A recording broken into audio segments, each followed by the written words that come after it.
Okay, hi folks. Welcome to our expert webinar. We are going to get started in just a moment here. But while we're letting people get into the meeting here, if you want to drop in the chat who you are, where you're coming from, we'd love to get a sense of who all's here.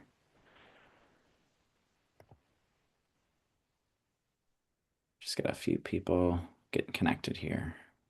We're seeing lots of familiar faces. We like to see that. And some new ones.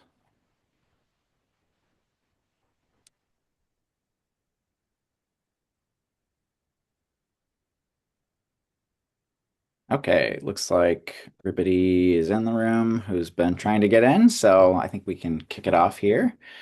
Welcome to our last expert webinar of 2025 with Great Lakes Islands Alliance. We're really happy to be talking about strategic planning today and be able to think about setting some goals at the year end. If you are new to GLIA, which I think some of you are, we want to give you just a brief intro of kind of who we are and what we do and what our mission is. So I'm going to turn it over to Matt Pricer, who is our coordinator, and he's going to tell you a little bit about Great Lakes Islands Alliance and what we do. Thank you, Philip. Am I coming across okay and the visual looks good? Yep, you sound great. Great. Well, welcome everyone. As Philip said, I am Matt Pricer. I am lucky enough to serve as the coordinator for the Great Lakes Islands Alliance. We're excited to have you here today. We'll cover a little bit of background on GLIA before we get into the good stuff. Just briefly about the webinar. It will be recorded. You've probably seen that little thing pop up. We will post the recording at some point in the near future on our website. And so hopefully you'll be able to share this with others going forward. And in terms of housekeeping and courtesy, keep your audio muted so that the background noise stays to a minimum, and feel free to use that chat for comments or questions.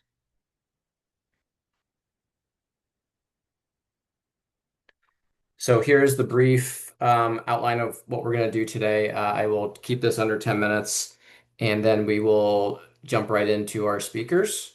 We'll have some robust time at the end for discussion and some Q&A. Now, a little bit about the Great Lakes Alliance. We are a voluntary, collaborative, binational network that brings together island leaders, citizens, and other advocates from across the region and beyond. You can see our mission statement there on the screen. And really, what this is about is providing access to information from in between islands and the value of shared experiences. Our informal motto is for islands by islands. Here's a quick visual of where the island communities are in the Great Lakes. To our belief, this is most, if not all of them. There are additional islands out there with people on them, but these are largely the larger communities with year-round folks. Presently, we've got more than 250 individuals from 20 different communities, and these are islands on both sides of the US-Canada border and all five of the Great Lakes, as you can see here. And so while, each and every island community is unique, certainly we've found that islanders have many things in common and can learn from one another. A little bit about what we do. We support and promote resilient, vibrant, sustainable island communities. And we do this through a number of different activities related to both environmental protection and growing our social and economic institutions. And, we see these going hand in hand in island communities, even more so than the mainland, because after all, islands are surrounded by water and you're literally defined by the Great Lakes. So we hold virtual information sharing meetings every month plus an in-person island summit in the fall, which rotates between different islands. And the photos there on the screen are all from past summits.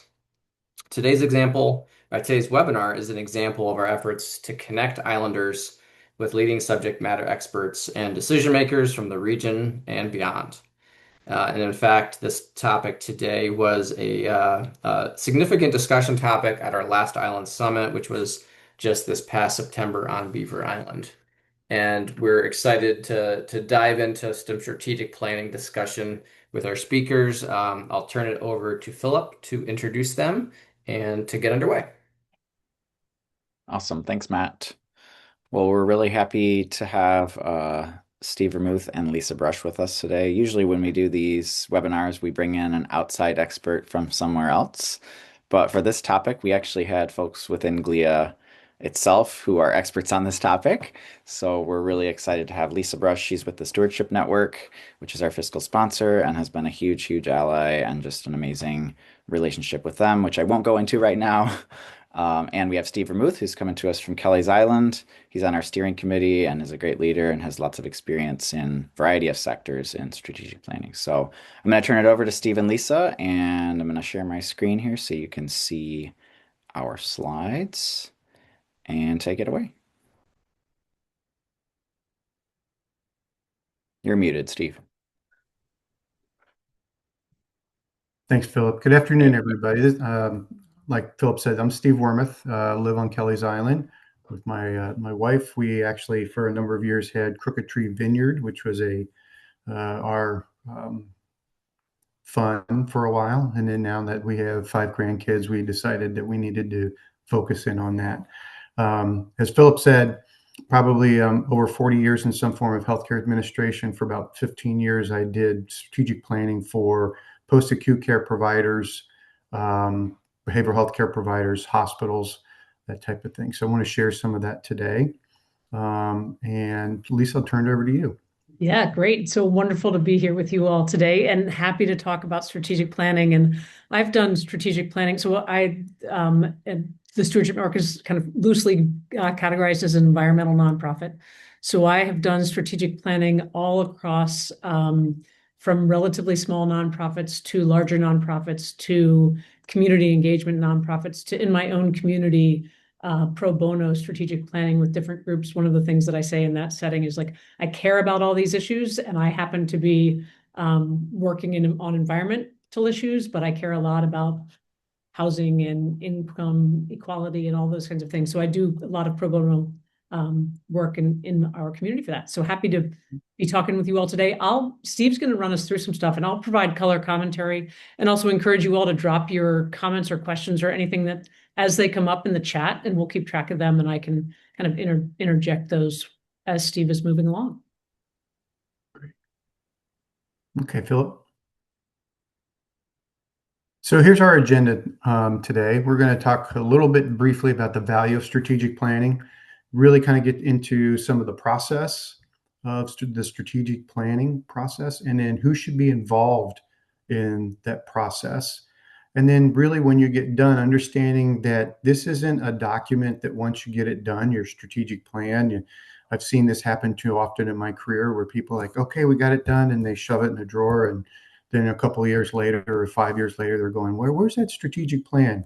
We want it to be a living, breathing document within your organization or your island, and making sure that in some of the cases I had suggested to boards that I'd worked with that this needs to be on your board agenda at least quarterly so that you're actually looking and doing assessments and how far are we moving in our strategic plan? Are we making advancements? Do we need to make any shifts in it? It is a plan, but we also live in an environment sometimes where our economy changes or government issues change, whatever, that type of thing. So being able to change as the environment changes becomes important as well. So Lisa, do you have anything? Yeah, Steve, but I would just interject there. And I know that many of you all also online have experience with doing this. And so feel free to, like we said, interject. And then the one thing that not only is the actual end result valuable, but the process of doing that and engaging with your larger community is also just really incredibly valuable in and of itself, as well as the kind of guiding document for the future. Yep. Okay. Okay, so we start looking at the value of strategic planning. Really can help communities identify important issues that help serve residents, advance the community, and ensure progress on issues such as your infrastructure, education, safety services, community involvement. Those major things, especially as we live on islands, that really define who we are as an island and making sure that the residents on the island have basically the community that they want to live comfortably in. Island communities have unique issues to consider, such as transportation on and off the island, schools, workforce. Just to make a plug, my wife Janet actually serves as the school board president here on Kelleys Island, so I get to hear some of the things that are going on with the school right now. So the other thing is developing a strategic plan can help give direction to an island community, to those issues that can help sustain and advance the community. And it's, one of the things in being involved up here, for 3 years, I also served as a village administrator.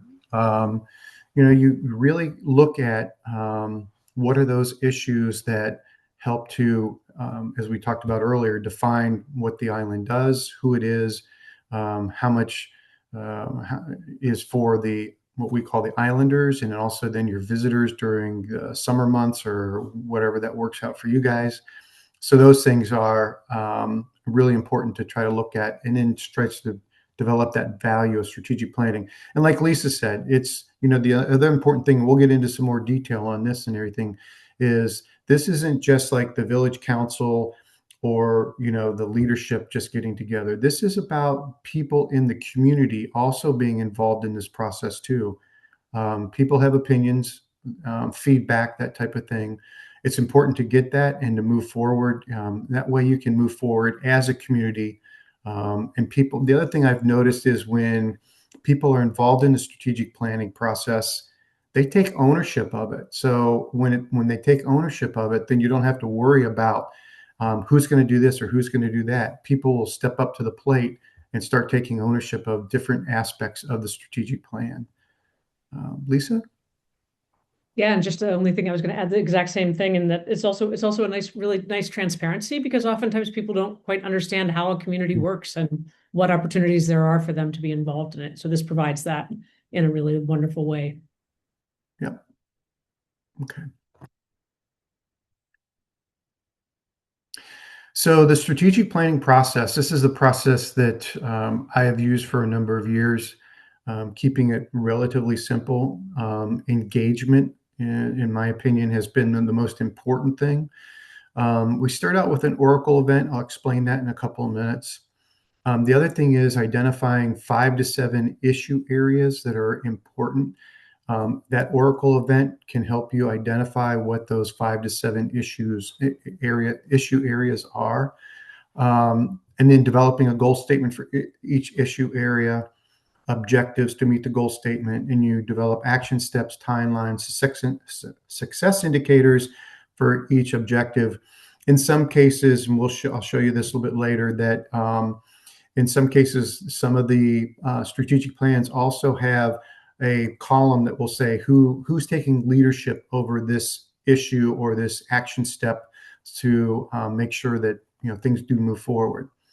The one thing I would really stress, folks, is that, and I always have to laugh, when I was the health commissioner in Clark County, which is Springfield, Ohio, one of the local community agencies down there put this 5-year strategic plan together. It was 100 pages long. Nothing got done. You can make a strategic plan much too big, much too complicated, to the point where people don't even know where to begin on it. There's no leadership behind it. So one of the things I've learned over my career is keep this simple. Since I was since most of my career has been in healthcare is evolving, moving so rapidly right now. I would only suggest that we do no more than 3 years, usually a 2-year strategic plan. And once again, that this was something that would be on the board agenda every quarter to make sure that it was moving forward and things were being done. And braggingly so, I'll show you a sample of a strategic plan I did with a post-acute care provider here in Ohio. I did their strategic planning every 2 years for 8 years. So watching them, and I'm not bragging about that. What I'm bragging about was watching that organization progress and move and expand was just phenomenal. And once again, they took ownership of not only the board and the CEO, but the staff itself took ownership of it and really moved things forward. So we'll talk a little bit more in detail about this. Lisa? Nope, let's dive into the process. Okay, let's dive into the process. So who should be involved? First thing is, well, and we've talked about this already, but is a community document, and thus not only elected leadership should be involved, but community leaders, business owners, residents. It's almost like kind of getting everybody in the town hall and start having, some discussions about what are the most important issues, and then saying who's willing to step up to the plate and be involved in this process, and try to get that. Now, you don't want 30 or 40 people involved in that process. I would just say it that way. But you want to make sure that you get a good cross-reference of your elected leadership, and then also what I'll call your community leaders in there as well. You know who they are, people who you lean on from time to time, regardless of what the issue is. So keep it something that is a group that can move things along, have good discussions, those types of things. So that's kind of who should be involved. Lisa, any comments on that? I would ask a question. So, okay, so Steve, so I'm thinking about this. I'm in my community. I want to provide an opportunity for everybody to be involved, but then I also know that I need a smaller subset to keep it moving forward, right? Mhm. So there's Yeah. an opportunity for everybody to be engaged, but then a core group that's really moving it forward, right? Right. Yeah. Exactly. So, and I'll say it this way, serving as the village administrator and obviously going to the council meetings every month, I quickly learned that there's a lot of people that have opinions. There's few people that want to engage on those opinions. So I'll just leave it at that. So it's one of those things we learn working in community and in government and that type of thing. So okay. So the Oracle event, this is something that I learned very early on. When I call it it's called the Oracle event. So you organize a community meeting at the town hall or school, or so residents can assemble in a meeting. The leader of the strategic planning process will have a whiteboard or sticky notes, easel board, something that they can write stuff down. And what I did, I would ask when I was doing this in my health career and everything, I'd say, when you think about your organization, what's the first thing that comes to your mind? Just shout it out. And people would say, serving the community. And just so you do all those things, write them down. Then take a pause and say, when you think about your organization, or in this case, your island, 5 years from now, what do you see? As people respond, write it down. So now you have these two different platforms here, side by side of each other. Look for common themes in those responses and begin to develop 5 to 7 issue areas: infrastructure, education, safety services, visitors to the island, those types of things, so that it's a way to get people's vision of how they see their island right now and how they can see their island 5 years from now, and then start looking for where those different responses kind of come together from that perspective. So that's that Oracle event, and that can actually help to identify those 5 to 7 issue areas. And I'll give you a demonstration a little bit later about that. So, Lisa, thoughts on that? Yeah, Steve, talk us a little bit about like how the idea of framing and refining and defining down, because sometimes there are 20 things that come up. Oh, yeah. Yeah, exactly. So the idea that, kind of 5 to 7 is kind of the right number, and talk about the process of refining that. Yeah. So at least when I was doing, helping these with my healthcare clients and stuff, I would look in. Let me give you an example. So a lot of times it would be, once again, if it was a nursing home, they would be like, when they see their organization now, they're saying, okay, we do great skilled nursing care. We have, we need more staff. We need better health outcomes. And then so when you look 5 years, 2 years from now, 3 years from now, then the next thing is that we've expanded. We not only do skilled nursing, but we do home health, and we do assisted living. We will be one of the leaders in the community. We'll have more people coming into our organization. So then you start looking at those types of things, and you're saying, okay, so maybe an issue area is how do is developing an assisted living program, the process behind that. How am I going to get that license through the Ohio Department of Health? How am I going to make sure that I can reach out to the different payers, Medicaid, Medicare, Medicare Advantage, and get contracts and those types of things? So that's that process. Those are probably more of the action steps that I just explained. But it's looking at how people look at their organization, or in this case, their island now, and how they look at it, 3 to 5 years from now, and then trying to condense that down. And you'll see some common themes pop up from time to time. The one thing I've noticed, like, once again, sitting in council meetings and stuff, up here in Kelleys Island, a big issue is infrastructure, roads. We have a lot of roads that need to be, repaved, and this, that, and the other. And so how are we going to get that done? Is it in the budget? Do we go to the state and ask for funding for that? How's that? That's a big deal. So it's those types of things you got to really kind of help. And that's where whoever is doing the actual planning of the event, whoever the administrator is of it, the leader of this thing, really has to look and listen to what people are saying and being able to condense that down into those 5 to 7 issue areas. So that's one of the things that becomes important. Steve, a couple different questions as you think about that. People are asking great questions as a chat. As you think about beginning to convene this, who is the convener in all likelihood in this? And how important is that in terms of who the convener is? I would say, in the island communities, I'd say look for somebody who is seen as a leader, who can, and I would say from my minor in psychology, somebody that can stand up in front of a group of people and not lose their temper, is somebody that can process that type of information, but then also understand, and is also understanding of the issues of the island. So it's somebody that is really, I would say, engaged. It could be an elected official. It could be one of your council members or the mayor, because usually if they got in those positions, they've proven to residents on the island that they have those visions and they have the ability to do that. So look at it from that perspective. It could be, one of the teachers from your school is school superintendent. I mean, school superintendents do a lot of planning themselves. So it could be somebody to that extent. If that doesn't exist, then, there are people out there that can do this for you. Right, that can come in and facilitate and lead the process.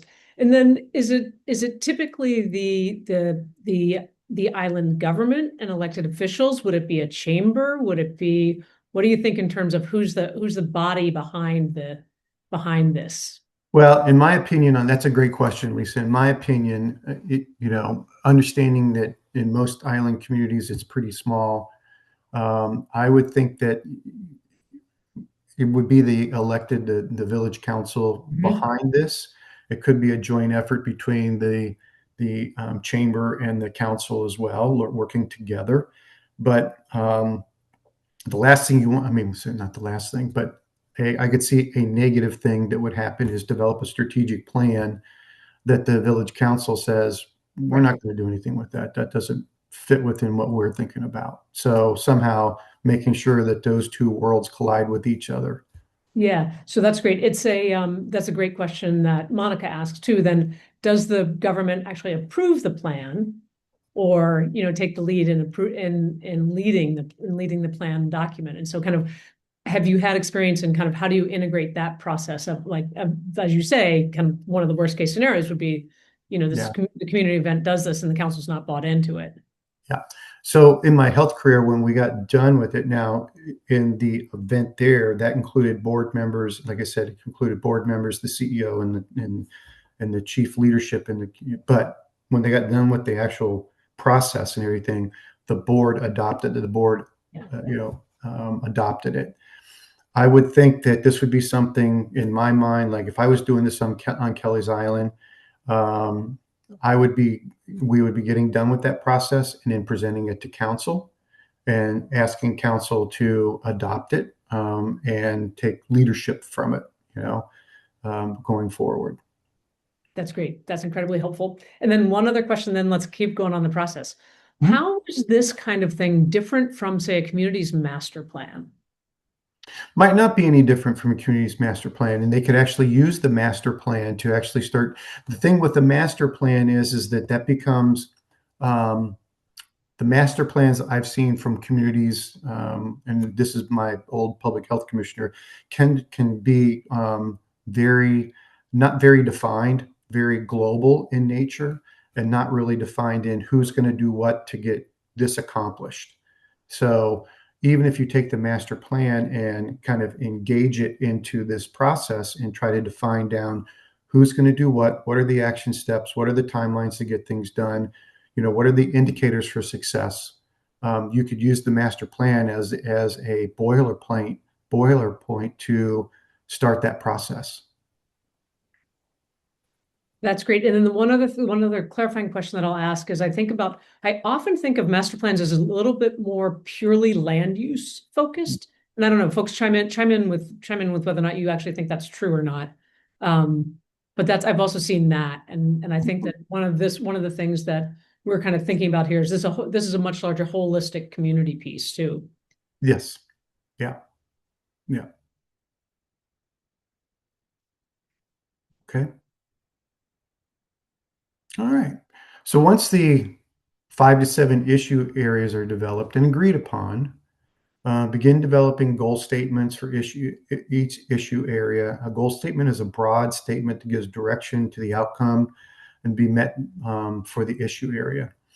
With the goal statements in place, now you can start developing action steps to meet the goal statement. These are very specific that will help move the plan forward. Each action step will establish a timeline, a success indicator, so you know when the goal's met. In some cases, when I've done this before, an individual can be identified to lead the objective. So you can either say a column says the leader or person responsible, however you want to do that. And a dashboard then can also be added to track on the process toward meeting the objective. So this gets kind of down into the nitty gritty. Now you've identified these 5 to 7 issue areas. I would say keep the goal statement.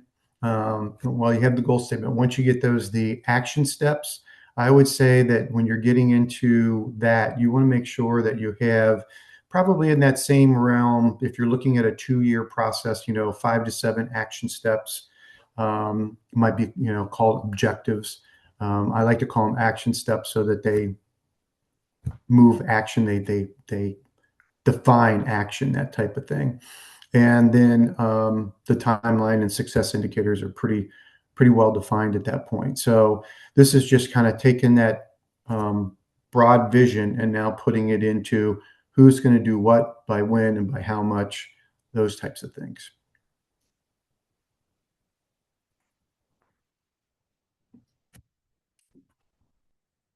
Once now we got the strategic plan has been developed, before presenting it to the village council, the elected leadership, like we talked about earlier, for adoption, it's important that it becomes an important function of the council as well as the community. When the planning process is complete, I said this earlier, it's too easy to say, well, got that done. Let's put the strategic plan in a folder and shove it in a drawer. Don't do that.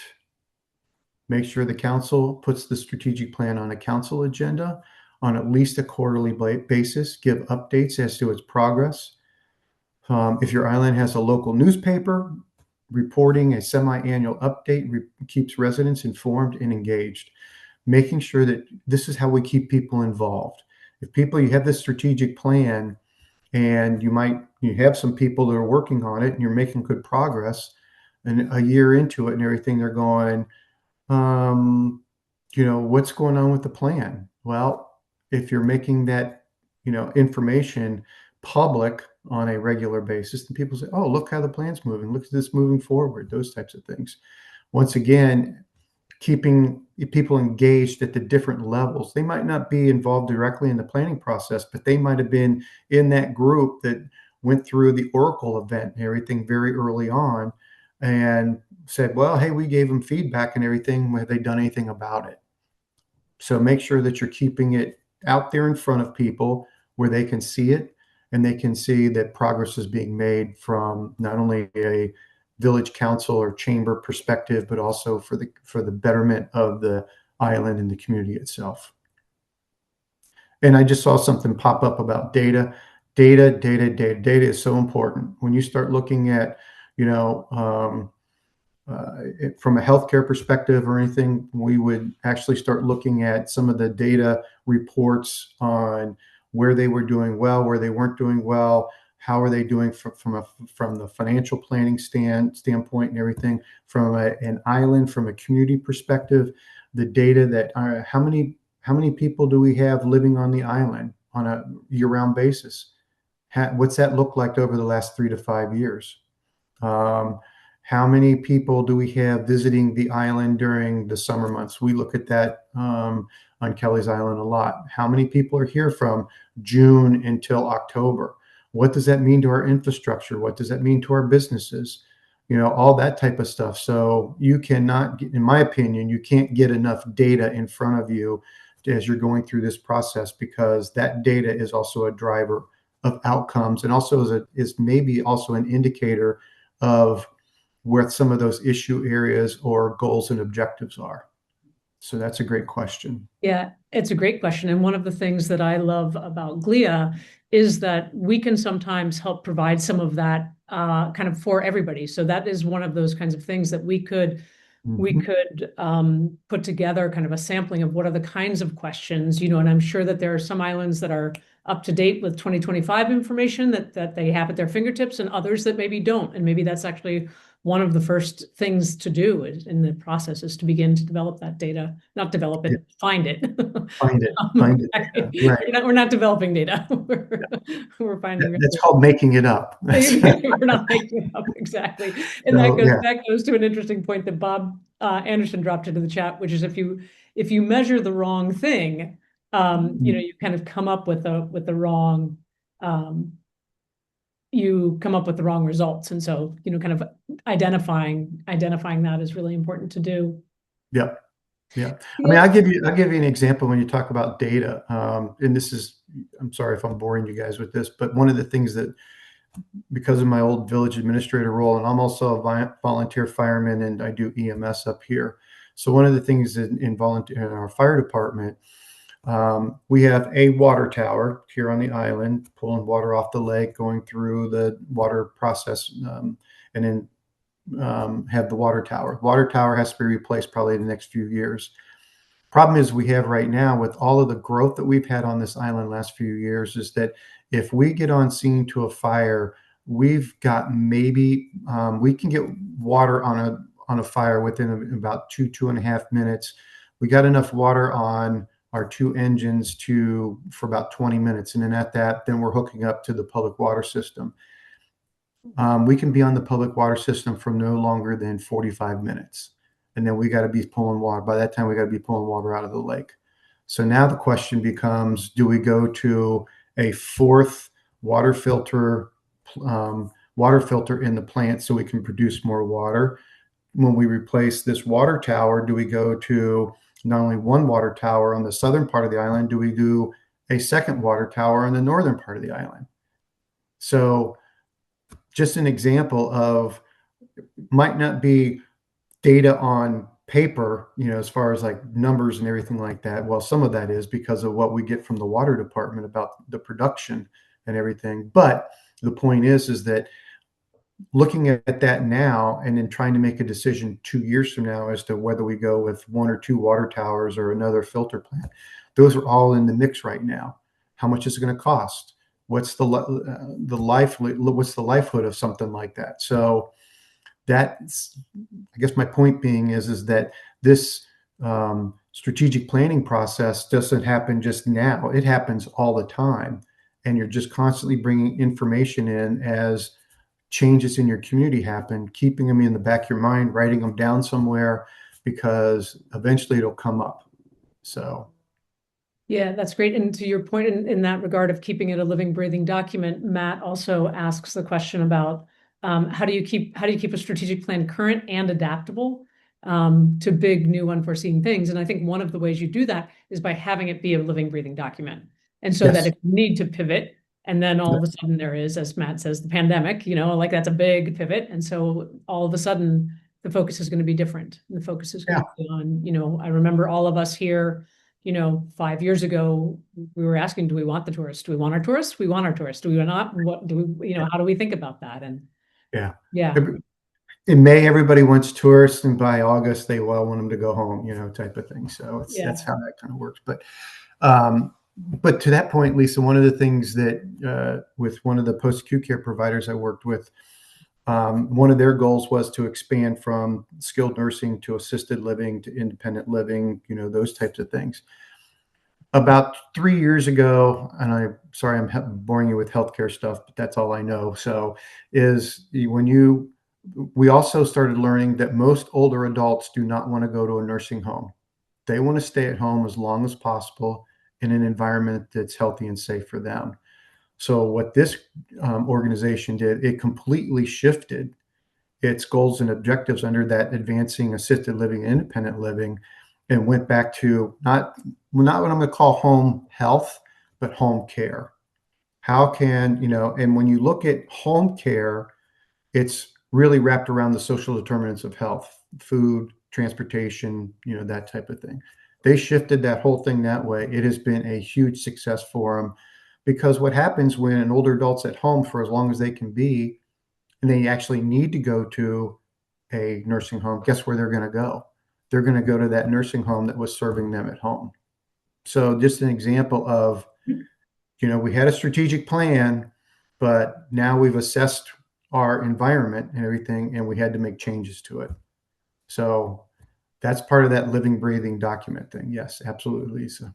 Yeah, and then also to just share, and Matt, I don't know if you want to come off mute, but also that one of the things that GLIA did, the Great Lakes Highlands Alliance did, was a strategic plan, and we've really kept it a living, breathing document. So Matt, I don't know if you want to describe that process just a little bit and what that has meant for us. Yeah, and I think what you're describing today, I think it's framed from the standpoint of a community-wide plan, perhaps led by the government. But I think the process, the ideas, the tenets are just as appropriate for a small nonprofit organization, even a for-profit business or other types of organizations. Just the process is very similar. And so yeah, GLIA did our own strategic plan process in 2023, and we did not have the benefit of a Lisa or a Steve at that time, but I'm happy to say we did many of these things that they are advocating, and have a really nice document that's guiding our work. And so I can actually drop in the chat in a second the link. It's on our website, and everyone is welcome to take a peek at it. Great. That's great. Thanks, Matt. And then also just to share that for folks, person on the phone at the very least, but who are not paying attention to the chat, that Philip also said, yes, GLIA is actively working on compiling data on islands. We're working on a resource directory that will provide links to data and documents that would be relevant in the strategic planning process. And then Matt just dropped in the GLIA strategic plan. Mm-hmm. Great. Okay. So if anybody has any questions, this is a great time to reach out to Lisa or I. If you want to put stuff in the chat, or Philip and Matt, if it's okay if people come off mute and just ask questions or put their hand up, that's fine.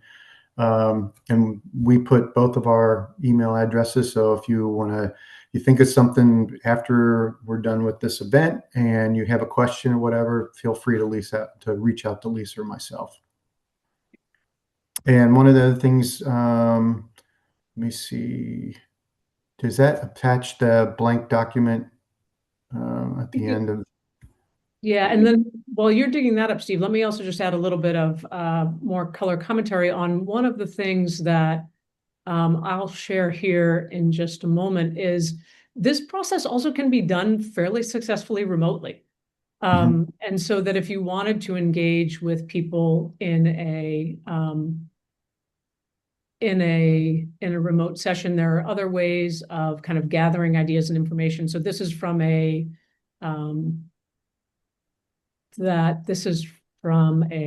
um, from a strategic planning session that I did with the Muskegon River Watershed Group. So as Matt says, the process works not only for communities that we're talking about here, but for nonprofits. And so this is one of the ways where we used this at this moment. The tool was poll everywhere. And so I was asking that same question, as Steve said, what do you think of when you think of your island? Now, what do you think of it in 5 years? This was one about what do you love about the Muskegon River and or its watershed. And so then there's some other different tools that you can use in that way as well. Yep. Let me see if I can share this. And I think I might have what you're looking for here, Steve. Let me see. Just that the blank. Yeah. Oh, yeah, I've got that for you, Steve. Yeah. Okay. You're talking about this. Yes. So, folks, that's what I used when I did my strategic planning events in the past. So, and one of the things that we tried to do was, like I said, if you have 5 to 7 issue areas, maybe if in a good day, a good event and everything like that, 1 to 2 pages per issue area. That way, when you got done, once again, it's a document that isn't overwhelming. It's easy to read. Every one of these columns, this is a Word document, it can be adjusted. And like I said, one of the things we can do is actually add another column that says leader or person responsible. You have the timelines here and those types of things. So just to give you an idea of what that kind of looks like. So the only other thing, Philip, I could probably do, I probably have to send it to you because I do have a document, a strategic plan of one of my clients that I did, but it's aged, so I don't feel bad about sending, and I know that he wouldn't care. This is the place that I did their strategic plan 2 years in a row for 8 years. How should I do that, Philip? Should I just email it to you? If you email it to me and it comes through, I can share it. And then I'll also share another strategic planning that I did in a way that we had kind of a similar element. And so we split this into, again, we had 3 different areas. One was habitat and management. Another was learning and engagement, partner in public learning and engagement, and thinking about kind of when is it important to do, what are the and then identifying strategies for these different elements. So some different ways to think about that. And then from there, they assigned an annual action plan that identified who was going to be involved in each one of those elements. Very good. Okay. I had a question which either of you could answer, and I think Matt had it earlier too. I've done planning a couple times where we bring in an outside facilitator, like third party that knows nothing about the organization. Is that something you've done or that you recommend doing, or do you think are there cases where that's more recommended versus others? I'm thinking particularly about groups that might have conflict within their board or conflict um, within their leadership. Sometimes having a third party can be a moderating factor. I don't know. What are your thoughts on that? I would completely. Yeah. I've definitely been part of nonprofit strategic planning where there's tension with board and staff. And so trying to figure some things out where there's been a board member who hasn't quite understood the relationship of the governing board to the staff and has micromanaged. And so that's part of the process. So not only is it strategic planning for the outcomes and strategic direction for the future, but it's also strategic planning as we've kind of emphasized a few times, that the planning process itself for transparency, for engagement, for trust building, for all those kinds of things is really important. And having an outside person has been helpful. And then I'll just share a little bit from my experience in doing this work, that Sometimes having somebody who, so let's just say you want to bring an outside person in, say to do some work on an island, having somebody who understands islands is actually really important. And so for me in my work, having somebody that understands nonprofits or municipal governments in cases that I've done has been helpful for them, because they will say afterwards, like, that was really helpful, because last time we had somebody from the corporate world who was helping to facilitate this, and they just didn't understand some of the subtleties. Yep. And then Philip, I just sent you an email. Yep, I got it. I'm just about Okay, and then Monica, see your hand. What are you thinking? Can you hear me okay? Yep. Oh, okay, excellent. And I promise after this, I won't ask any more questions. No, they're good questions. Lisa, you actually started to touch on this a little bit, and I'm thinking of, this group, this group of people that take us through to a plan. And I wonder how your thoughts, yours, Steve's, anyone's really, on involving individuals from outside of the immediate community. I get the leadership in the government and kind of getting some subject matter experts that are known to. If it was on Kelleys, I'm on Kelleys along with Steve, that would be primary. But like, how important is it to bring in somebody from, say, Put Bay, or somebody from the mainland to be the gut check or the reality check in that building process without adding like 100 people to this effort? Right. I just didn't know if you had any guidelines or thoughts on that kind of involvement. I do have some thoughts on it, and one I can share from my own professional experience, and then with my org, and then also kind of when I've done that in the past. It's also really validating to have somebody from the outside kind of say, yes, where you are is just fine. You're in the midst of a process, and this I've seen this before. Not saying I know what's going to happen, but I've seen this in the past, and that this can go that way. So that can be very validating from that regard. And I think that that's actually a lot of what we all get from GLIA is the whole like, oh, right, different island, different issues, and yet there are commonalities, and that's a really helpful thing to see as well. Yeah. Monica, the only thing I would suggest is like when you said like a Put in Bay or something like that, I would think for us here on Kelleys, like if we were doing a strategic planning process, because we are attached to Erie County. And so having one of the Erie County commissioners or somebody from that perspective, because having, our county government oversee, being involved in that. And we're saying, okay, we need help with infrastructure and this, that, and the other. They can come back and say, might come back and say, well, we've got a fund here that, hasn't been tapped into. And so we could actually throw some money at it. I would think I would want outside organizations that are directly tied to the island, if that makes sense. It's actually a really good thought. Yeah, thank you. I like the way you both have framed that. Thank you. Yeah. So Philip's got up.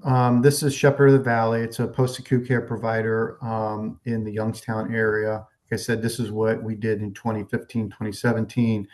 The circles around the statement that they picked for their strategic planning process.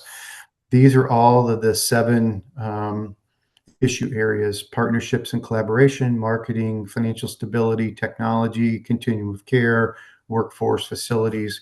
Go ahead and just scroll through some of the. So when they did about the background, here's the Oracle event. The first thing, I'm going to look up because I can't read everything, but respected, reputation, longevity, faith-based initiative, fun, forward-looking, and then where they look themselves 5 years from now, different, unique, villages concept. Villages concept is something in post-acute care that was big back in then. Efficient, responsive, collaborative. So you can see what words they put up on the board. And then from that's where we developed those 7 issue areas wrapped around that, asking people, well, okay, if we want to try to get to this point, how are we going to get that done? And then so you see collaboration was one of them, those types of things. So, and then just keep scrolling there for a second. So then here's where they came through the 7 through. I asked them these questions. We talked about delivery of care, response to charges, workforce, marketing, started out with a big list of issue areas and then moved it down to these 7. And while we have, and like I said, I had to, as I was putting this document together for him, I said, well, 7 issue areas are more than suggested. Just wanted to make sure I had a way out in case they didn't do as well and everything. But at any rate, they did very well with this one. We developed with the goal statements. So then you can flip down a little bit and you can actually see some of the, here's one is like, okay, the objective, Shepherd of the Valley will develop a comprehensive marketing plan and assess it making any necessary changes to advance the organization. Action step. An annual plan will be developed each year, focusing on targeted messaging and special events to engage current and future residents. Develop specific campaigns for advertising media, messaging for special projects, respiratory program in Holland, acquisition of property, nursing addition in Poland. Timeline, have the timeline. Success indicator, like on the marketing, would be the number of referrals in move-ins, inquiring referrals from other referrals resources and everything. So you get a sense of how this starts to look, going forward.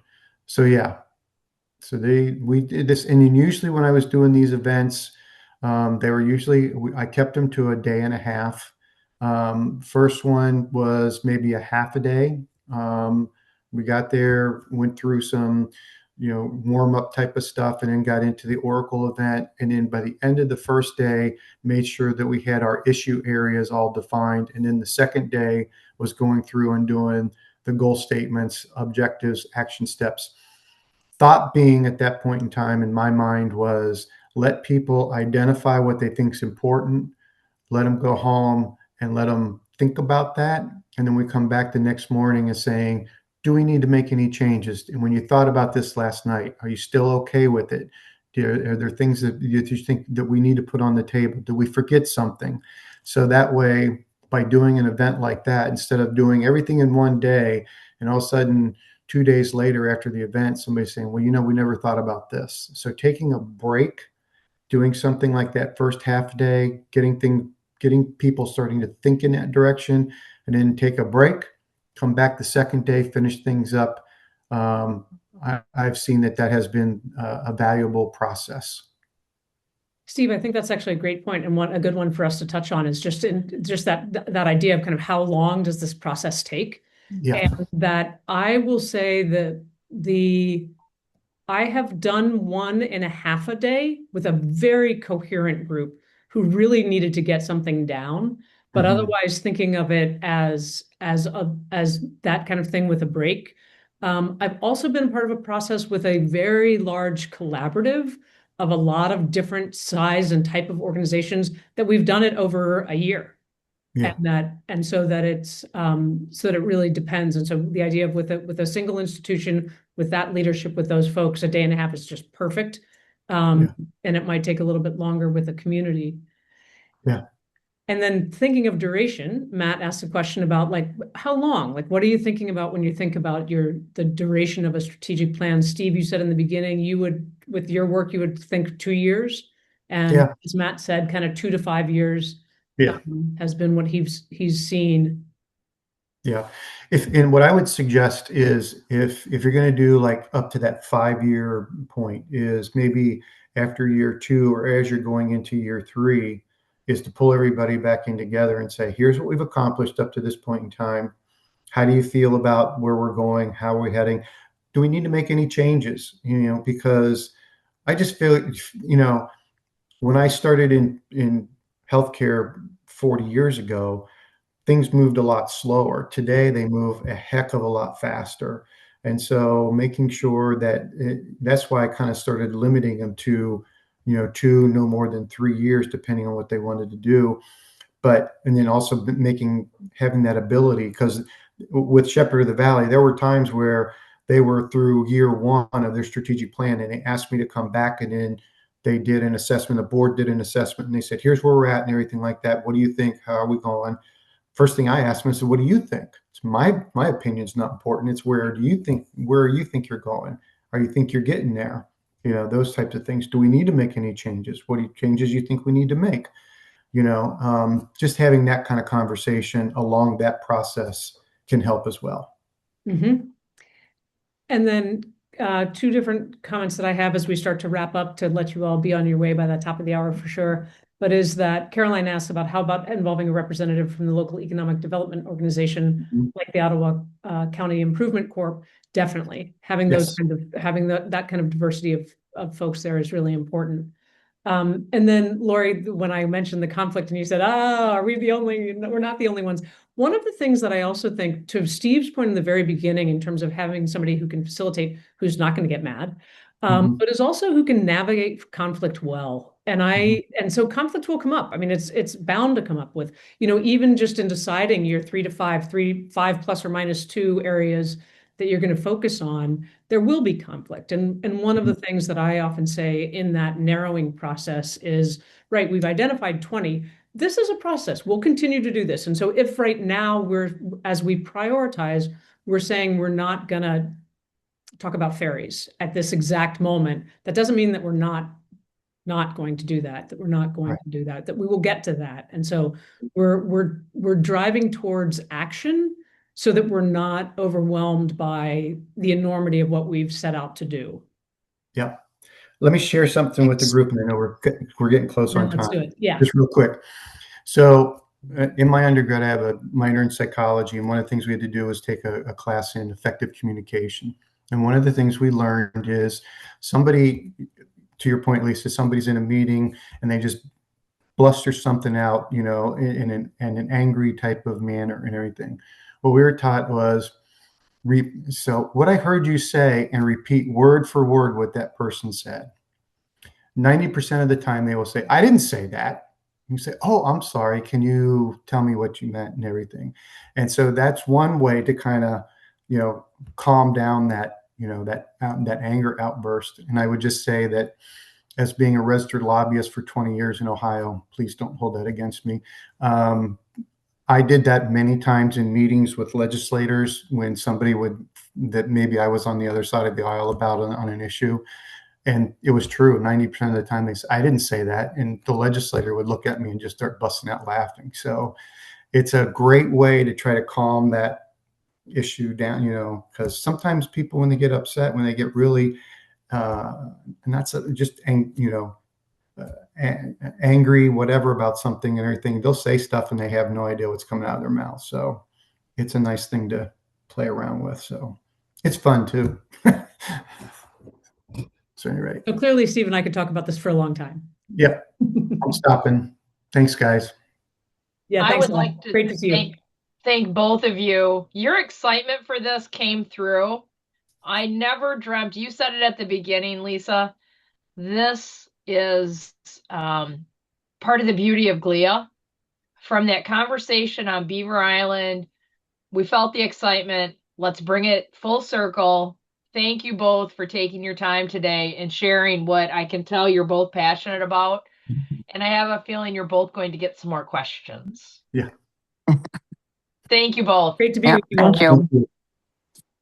Well, Angel said it really well. Thank you to our presenters. That was a great presentation. If you had a question that we didn't get to, or if you think of something later, Matt's got my contact info on there. Feel free to reach out to us and we can get an answer for you.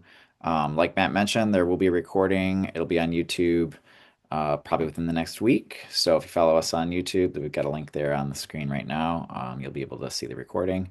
And feel free to check out our website and Facebook as well, so you can stay in touch. But until next time, thanks for joining us. Matt, you have anything you want to add before we wrap up? No, that's good. I last time I had a question about, or someone asked me about this photo, and it's Wolf Island up in Lake Ontario, and this is the returning home, or returning back to the island, maybe. So thank you for everyone for closing it out and for a great discussion. Thanks all. Thanks. Thank you. Bye-bye.